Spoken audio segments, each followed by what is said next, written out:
when I wake up in the morning and I'm refreshing my email, what I'm seeing is unfortunately. In fact, some companies will even start writing story.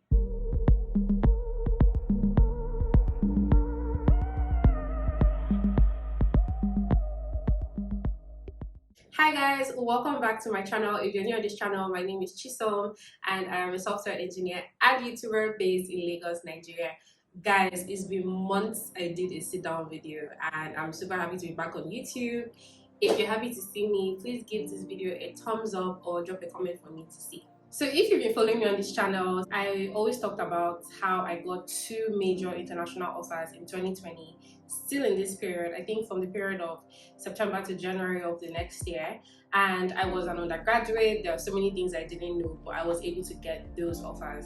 So this time around, I'm job searching. I am, I think, 3 years older and I have more years of experience. So there's some things that I want to do differently in this season of, the hiring search. So if you want to hear the unique things I'm doing for this particular job search, stick to the end of this video. This way. So the first thing I'm doing is focusing on roles that I align with the most, because I feel like if you're searching for a job and you want to get immediate results, I would always recommend focusing on roles that you align with. So I started my career as an Android developer. I develop mobile applications. I have an Apple Play Store, so if you haven't downloaded that, please go and download it. And then I joined Microsoft full-time to work as a software engineer, but majorly 80% of the work I was doing was basically data engineering work, so I can call myself a data engineer. And for this job search, I'm going to focus mostly on data engineering roles and, if possible, mobile development roles.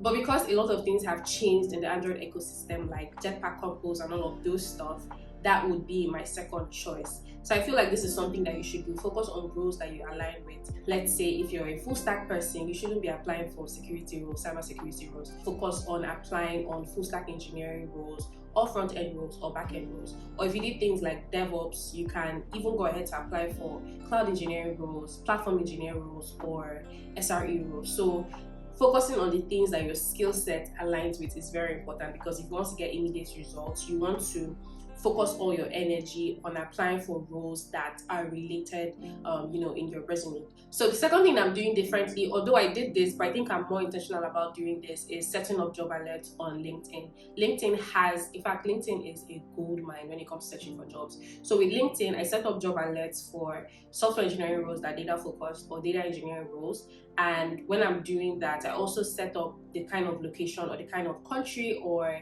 region that I want to work in. So what LinkedIn will do for you is, if you set up these job alerts, LinkedIn would actually go through your profile and understand the kind of the work that you're doing, and they give you like recommended job searches, but you can search or customize this job alerts on your own. So the third strategy I'm using is referrals. Guys, when I say your network is your net worth, it sounds very cliche, but it's actually true. When I started job searching, I didn't really know the kind of network I had, but I could, appreciate the kind of people I have in my space or in my network, because it was very easy for me to go to my LinkedIn and reach out to somebody without no major introduction to say, okay, please refer me. Most of these people that referred me, I have never met them before, but we have some kind of online relationship.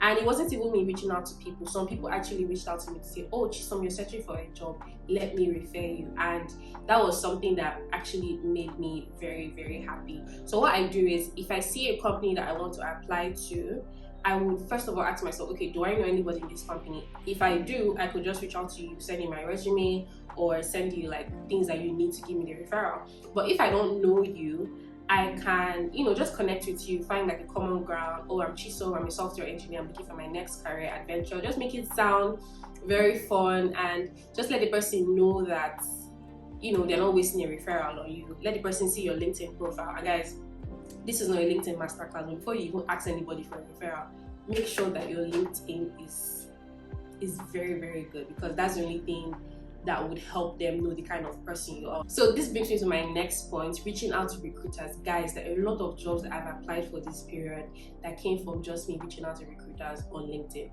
I know recruiters reach out to people on LinkedIn, but what if you're in a position where not a lot of recruiters are reaching out to you? Then you have to reach out to them. So if I have like 5 companies in mind, I go on my LinkedIn, I search for people that are recruiting. And guys, you don't want to, message recruiters that are not in the location that you want to get hired in. I've had a couple of scenarios where I reached out to a recruiter and they didn't even check my resume or my cover letter. They just looked at my LinkedIn profile and put me like in the job interviewing pipeline. So that really helped. So now you've set up your job alerts, you've reached out to recruiters, you've gotten your referral. Now you have to start prepping for your interviews. How I would recommend you to do this is understand what the interviewing process is like. Some recruiters can tell you during like the recruiter phone screen, but some recruiters might not actually mention that. But you have to have like an interviewing plan. If it's lead code style, if it's data structures and algorithm style, if it's system design style, you need to understand how you want to prepare. So I'm using a couple of resources for my preparation. For system design, I'm using Educative. I like Educative because it has a lot of system design courses. So if you want to start like your system design prep, please use Educative. For my data structures and algorithm interviews, I'm using LeetCode. LeetCode is very popular. Me personally, I don't like HackerRank, but I prefer LeetCode because it just has a vibe. So yeah, I'm using LeetCode for that. But you also need to have a plan. What kind of data structures are you not so conversant with? For me, I think it was graphs. I'm very good with arrays and linked lists, stacks, queues. But for me, I think I had issues with graph problems and dynamic programming problems and all of that. So this period, I just try to brush up on those concepts in case I get an interview. So when you get an interview, you don't want to dive right into scheduling that interview. You want to make sure that you have everything planned out so that you can gauge the amount of time you need for that interview. So for a particular company I interviewed with, I needed like a month to actually go back to my books and familiarize myself with this concept. And recruiter understood and they gave me a month to prepare. So you want to make sure you're giving your recruiter a very perfect timeline, and that brings me to a very beautiful resource that I would recommend for anybody. I can't end this video without mentioning this one resource that's currently helping me even as I'm job searching at this moment. So this is my first book. Name of the book is A Techie's Guide into Big Tech. But this book can basically help you land any tech job that you want to do. So it's currently hiring season, and I would recommend this book. This book has topics ranging from data structures to algorithms to system design, how to negotiate an offer, how to apply for jobs, how to ask for referrals, resume tips, cover letter tips, LinkedIn tips. Guys, this book is packed. So talking about guides, on this book I also added like a 6 months interview prep guide. So this is what it looks like, and you have a lot of like topics, when you should practice HackerRank, when you should practice LeetCode, when you should do mock interviews, trees, sorting and searching algorithms. Guys, this book is packed with a lot of knowledge. So if you want to get a copy, the hard copy is not available at the moment, but you can also get the ebook and enjoy this beautiful resource. So the sixth strategy that I want to share would be understanding what the job market is asking for and updating your skill set, or understanding the gaps you have in your career or like your skill set. So like I mentioned, I did mobile development. I'm currently doing like big data engineering, and looking at a lot of job descriptions, I've understood where I'm lacking in terms of like my skill set.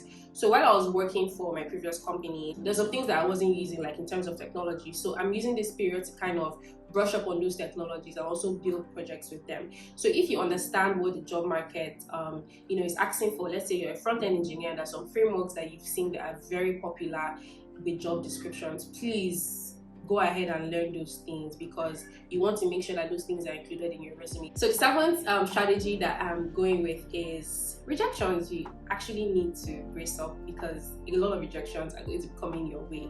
I have applied to over 150 jobs or even more and a lot of rejection emails have come from applications, from interviews, from even final round interviews. And guys, I used to think I can handle rejection, but there are a couple of rejections that I got that I was really questioning myself, asking myself, what's this? So rejections are a lot, and I would always tell myself rejections are redirection, because back when I was applying for jobs in 2020, there are a lot of rejections I got, and today I'm actually happy that I got those rejections, because if I had gotten offers, I wouldn't have been where I am today. Right? So you want to understand that rejections are redirection. Sometimes it's not just your fault. Sometimes the bar is actually very high, because as companies are hiring and there are a lot of roles, there are a lot of people applying for these jobs, guys. A lot of people, even more experienced than you. So let's say you have like 3 years of experience and someone with 7 years of experience is applying for a role that's not even a senior position. If you weigh your options, the company would most likely go with someone that has more experience. So when you get a rejection, please try not to blame yourself and just look at it like a place of redirection. I think I'll do a separate video on how I got rejected for a very good job that I really wanted. I think I'll do a video on that, but yeah, that's story for another day. But understand that rejections are redirections, and you should try to learn from them as much as you can. Learn from that experience, see how you can improve, and just keep going. When I wake up in the morning and I'm refreshing my email, what I'm seeing is unfortunately. In fact, some companies will even start writing story for you, and at the end, that's unfortunately. I'm like, just go straight to the point, right? And most of the time they won't even give you feedback. So know that even if you do all these things, rejections will still come, and you have to brace up for that, because you chose a very lucrative industry and a lot of people want to get in to that industry. So yeah, so now the final point, I think I would have started with this, would be have a positive mindset. I think this period I'm currently unemployed, and there are a lot of things that I didn't do when I was working that I'm doing now. Like, I went for my driving test, I'm speaking at more events, I'm building a lot of personal projects, I'm going out with my friends more. So if you're job searching, or if you're in a job looking to transition, try to have fun. Try to be more positive with what you're doing. Try to have a positive mindset. I know you're prepping for interviews, you're speaking to recruiters, you're asking for referrals. All those things can get very, very daunting. But guys, I want you to understand that if you don't have a positive mindset up here. So guys, I don't know how long this video is, but this is officially the end of this video. I'm so happy I'm back on YouTube. I didn't really know how to come back on YouTube because I was so busy and a lot of things were going on, but I have more time now and I have more bandwidth to make videos. So I just want to basically share my journey. So this is the first official video of my job search or job hunting process, and I want to start a series on YouTube where I'm going to be taking you guys through my job search journey, my applications, rejections, feedback from my recruiters, and just what I'm doing this period, so that you can be encouraged as well. I've seen other YouTubers do this, and I know how much those stories or those videos have encouraged me. So guys, the next episode of this job hunting series will be coming out this Friday. This video should be up on a Monday, so please do also subscribe to my channel. Don't forget to like this video, don't forget to comment, let me know what you think, and yeah, see you guys in my next vlog. Bye.